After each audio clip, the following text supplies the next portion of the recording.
Assalamualaikum warahmatullahi wabarakatuh. Baik, di kesempatan yang baik ini saya mencoba menyampaikan via video karena posisi saya sekarang sedang di luar dan kondisi internet connection sepertinya sangat sulit ya diprediksi sehingga lebih amannya saya akan kirimkan video ini terlebih dahulu, kemudian bisa dipaparkan, diputarkan dan disimak sehingga menjadi bahan diskusi kita bersama. Perlu saya infokan kalau paparan ini saya sampaikan ya, kami sampaikan kepada pihak rumah sakit sebagai salah satu vaskes di jaring AHS dan juga klinik sebagai bagian juga dari kerjasama program AHS ini. Dengan demikian, tentunya para dokter AHS yang bergerak atau mendapatkan tugas di klaster Bandung serta Sumedang dimohon dapat memahami deskripsi program ini sehingga nanti dapat tersambung ya dengan ekspektasi dari dekan, pimpinan, Fakultas Kedokteran Unpad, termasuk ekspektasi dari vaskes yang bekerja sama, yaitu rumah sakit dengan klinik. Saya akan skip beberapa background yang tentunya sangat bisa kita pahami bersama ya, tentang kondisi pelayanan kesehatan kita yang sangat terbatas. Nah, di tengah keterbatasan itu, Unpad berusaha untuk membuat suatu transformasi tersendiri yang disebut dengan program AHS yang nantinya kita akan dalami lebih lanjut ya dalam diskusi kita kali ini.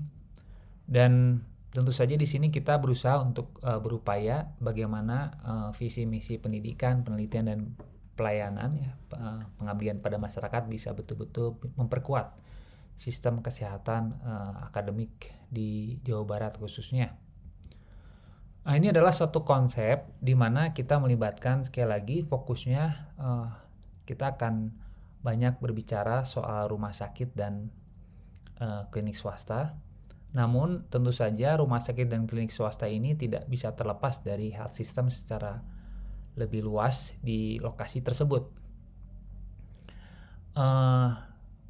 Dengan demikian nanti perlu kita perhatikan bahwa wahana rumah sakit dan klinik swasta itu sebetulnya menjadi satu entry point di mana kita bisa berinteraksi dengan pasien dan berbagai masalah kesehatan. Sekali lagi entry point ya, untuk bagaimana kita bisa memperkuat sistem kesehatan ini.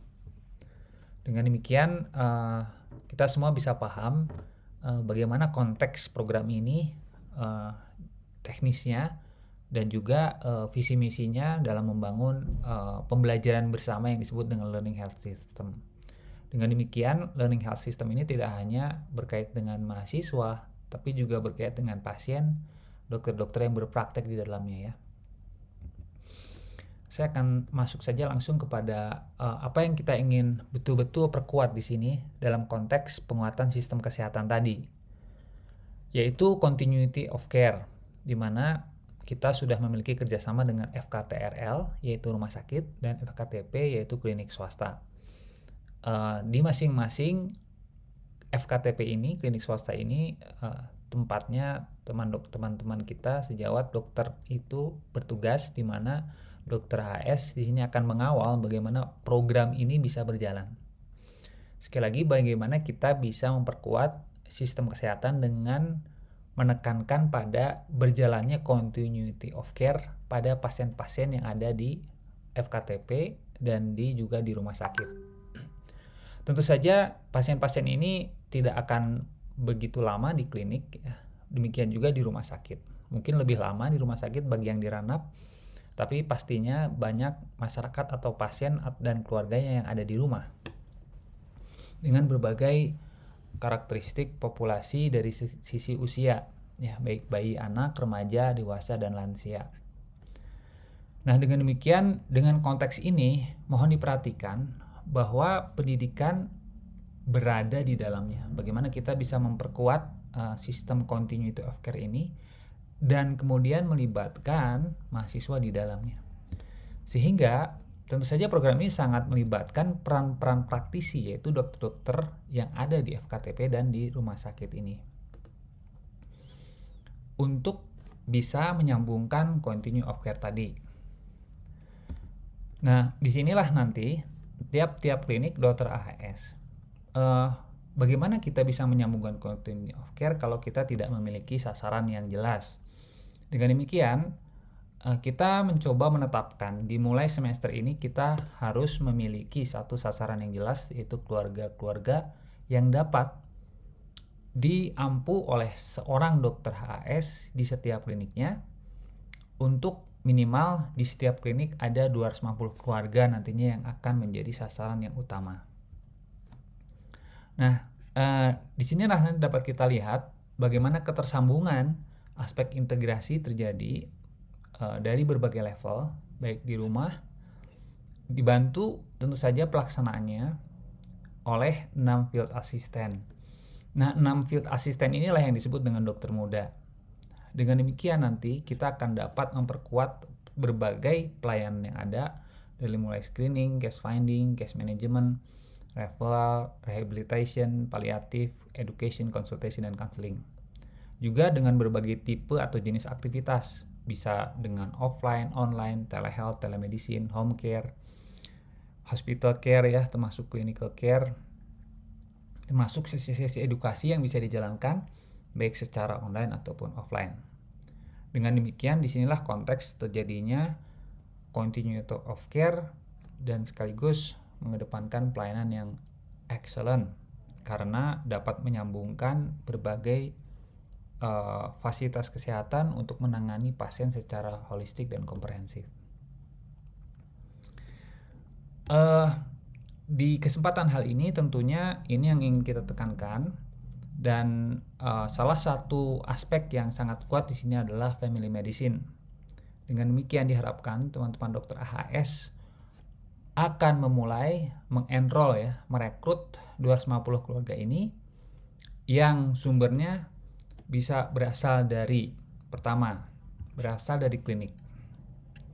Jadi di situ ada database pasien ya, ada juga data dari aktivitas sebelumnya dengan para dokter muda. Itu bisa digunakan, di mana yang diperlukan tentu saja ada nama, kepala keluarga beserta nomor teleponnya, di mana disitulah nanti para dokter AS beserta 6 orang asistennya tersebut akan dapat mulai membuat list atau daftar keluarga-keluarga mana yang akan dijadikan sebagai sasaran dari program ini. Demikian juga rumah sakit. Pasien-pasien yang ada di rumah sakit dapat menjadi input bagi salah satu sumber di mana kita bisa mendapatkan pasien-pasien dan keluarganya yang dapat menjadi sasaran tadi. Nah, tentu saja kita berharap semua dari pasien-pasien baik di klinik dan di rumah sakit yang kemudian kita enroll itu punya keterjangkauan.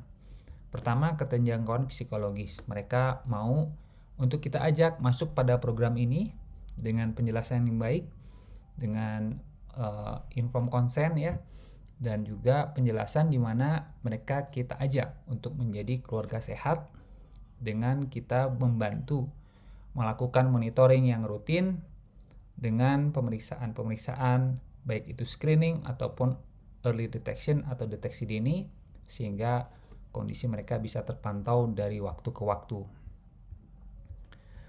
Dengan demikian, yang kedua adalah juga keterjangkauan selain psikologis, bahwa kepala keluarganya bersedia secara sukarela ya untuk bergabung. Juga diharapkan mereka punya keterjangkauan secara geografis, karena ini menjadi penting untuk kita dapat melakukan identifikasi berbagai faktor risiko yang berhubungan dengan kondisi di rumahnya atau barangkali di lingkungan pekerjaannya atau juga di lingkungan sekolahnya bila memang subjek atau sasaran itu sedang dalam kondisi aktivitas bersekolah. Dengan demikian, alamat juga menjadi satu hal yang penting, bukan hanya keterjangkauan secara psikologis atau cooperativeness dari seorang kepala keluarganya, tapi juga lokasi di mana mereka tinggal. Dengan demikian diharapkan para dokter AHS di klinik masing-masing bisa mulai dari saat ini sebetulnya mendata, di mana patient experience dari pola program longitudinal integrated clerkship ini memang dioptimalkan dengan interaksi yang intens dengan keluarga-keluarga tadi dan pasien-pasien yang ada di keluarga-keluarga tersebut diharapkan. Dengan demikian nanti terdapatlah pengalaman-pengalaman yang akan menjadi satu bahan pembelajaran. Bukan hanya bahan pembelajaran tentu saja, tapi sekali lagi terjadi penguatan pelayanan bagi keluarga-keluarga tersebut yang dilakukan oleh dokter AHS dibantu oleh 6 dokter muda atau koas, di mana di sini kita juga akan melibatkan tambahannya, karena tentu kalau kita melihat melayani 250 keluarga itu perlu energi yang lebih cukup besar untuk itu. Dengan demikian, dalam kesempatan kali ini kita juga akan mencoba mengkoordinasikan kegiatan ini sehingga nanti dapat kita memperbantukan mahasiswa-mahasiswa sarjana kedokteran, terutama di awal ini di blok Family Medicine. Dengan demikian, satu klinik diharapkan nanti dapat juga dibantu oleh sekitar satu kelompok mahasiswa sarjana kedokteran.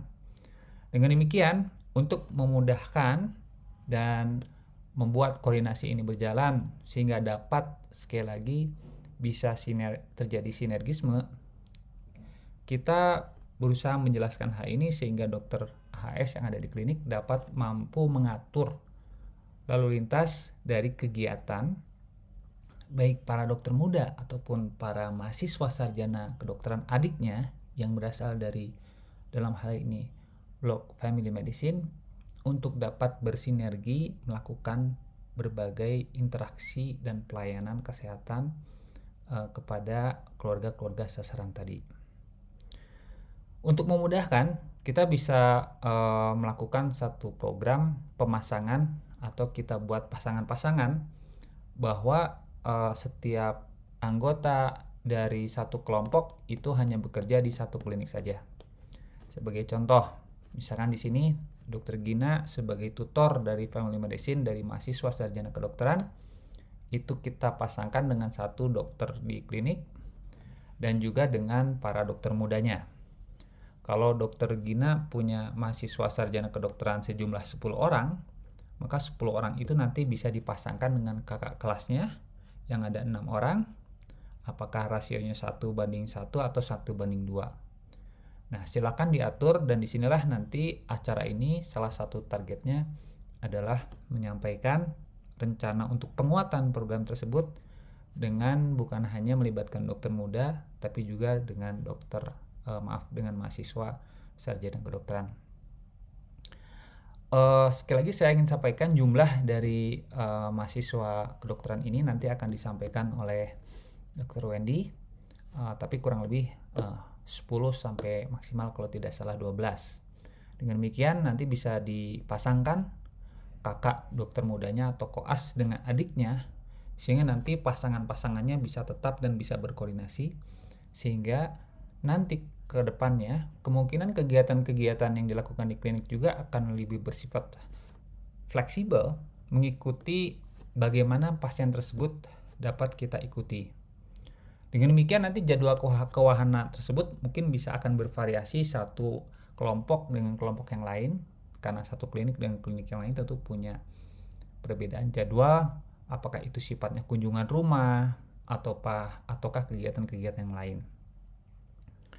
Khusus mungkin untuk satu klinik juga, di setiap klinik tersebut tentu keluarga-keluarga tersebut punya jadwal-jadwal di mana setiap keluarga atau setiap pasien punya jadwal yang belum tentu sama.